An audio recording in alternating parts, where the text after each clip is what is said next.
Good morning po ang lahat. Gising na po ba kayo lahat mga ka-blissful? Aking pong sinamantala itong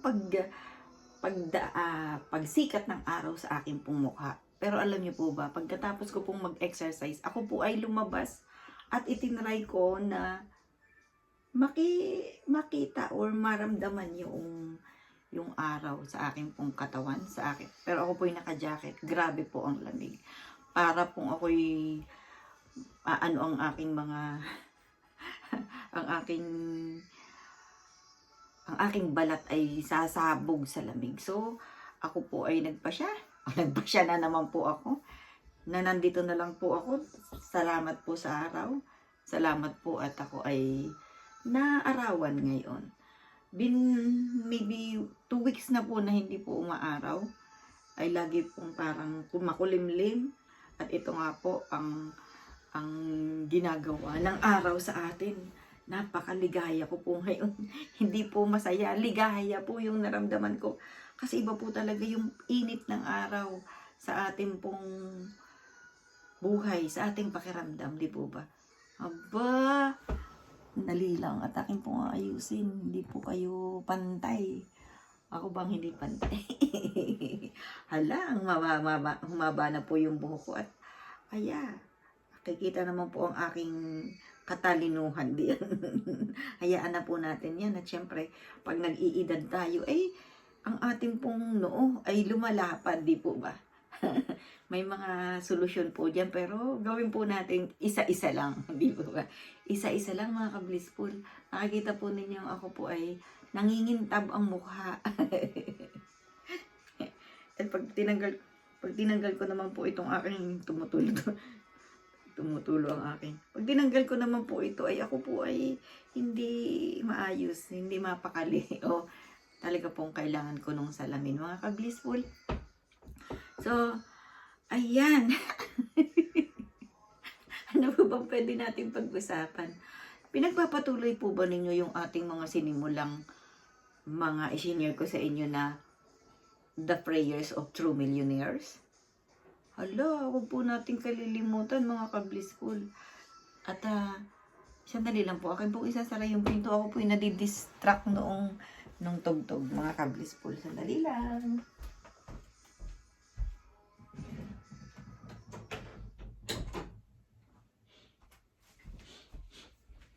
Kayo pong mga nandyan, mga nasa Pilipinas, mga ka-blissful. Ay, grabe. Mag-New Year naman. Yun naman ang kasunod nating pag-celebrate, di po ba? At wala nang laman yung aking lotion, mga kaibigan. Mga ka-blissful. Pero, hayain, papapalitan din yan. So, ayan. Ang kailangan po dito pagka po winter, Vaseline ang iyong lotion. Talagang maano po siya. Kung diyan naman po ay siguro po maano ang lotion sa lalo na yung Vaseline kasi siya po ay sticky. Pero dito po kailangan po namin yung Vaseline lotion. Literal po yung Vaseline ha. Yung nasa parang square. So ayan, nag-ano tuloy tayo ng mga, siyempre, ang ating uunahin ay kung paano natin intindihin yung ating sarili, di po ba? Paano natin mahalin ang ating sarili? And yun po, papunta po yun dun sa paano po natin babalik tayo dun sa financial na kailangan po nating asikasuhin at kailangan po nating gawin mga ka-blissful. Totoo po yan. So, almost, ano na po dito, almost 12:30 if I'm not mistaken.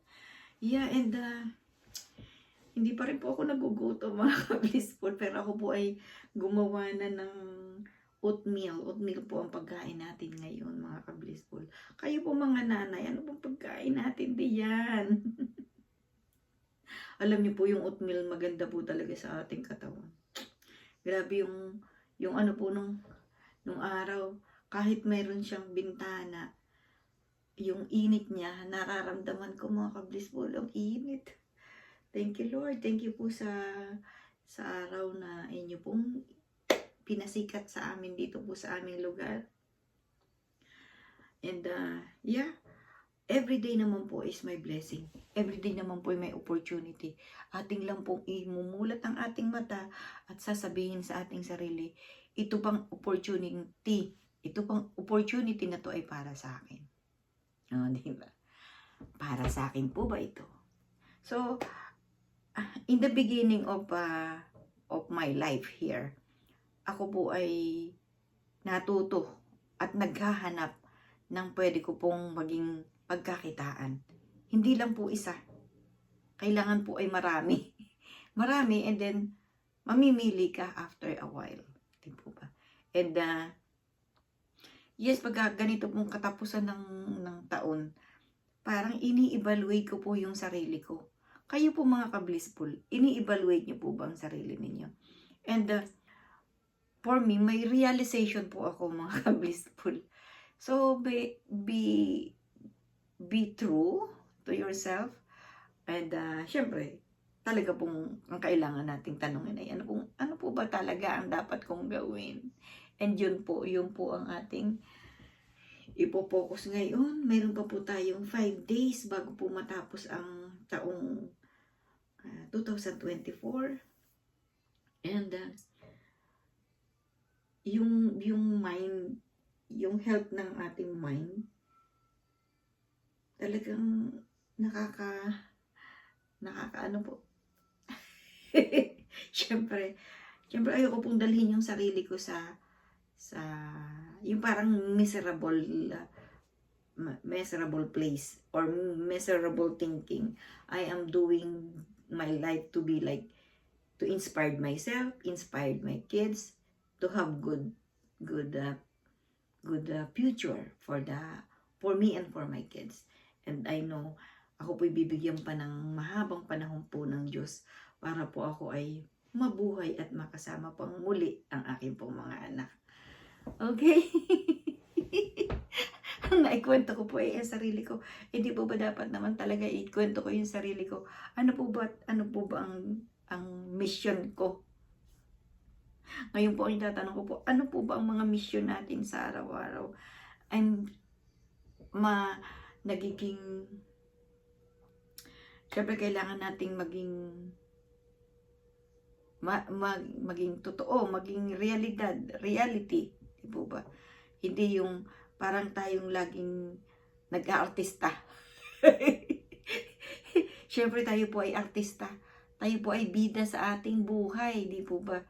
Tayo ay artista ng ating buhay. Syempre, hindi po tayo dapat. Sometimes po ako nagagalit sa sarili ko pagka po yung parang wala namang nangyari sa'yo. Diba?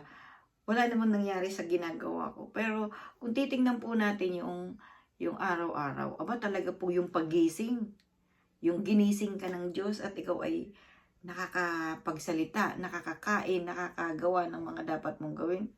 Talaga pong very good po yun mga ka-blissful. Pasalamat po tayo lagi sa Panginoon sa ating pong araw-araw na tinatahak sa buhay. And paalala po, wag po tayong manakit sa damdamin ng iba. Ano po, lagi po tayo magbigay ng pag-ibig sa kapwa natin. And return, ganun din po ang makukuha ninyo sa kanila. And then sabi nga po kung ano nga po daw po yung inyong isinisigaw, ayun ang bumabalik sa inyo. Kasi yung pong ating buhay ay boomerang. Kung kayo po'y laging nagmumura, grabe. Kung kayo po'y laging nagagalit sa kapwa ninyo, in return, magagalit din po hindi man iyong kinagagalitan ninyo, iba pa rin po. Sumakit ang ulo ko, mainit talaga. Wow, very good. It's been maybe 2 hours na lang at bababa na po ang haring araw. Hari talaga. Hari po siya kasi pag siya'y sumikat, maliwanag ang mundo. Diba? Pag siya naman ay bumaba, madilim na ang mundo. Kung saan-saan napunta na naman po ang ating buhay, ang ating kwentuhan.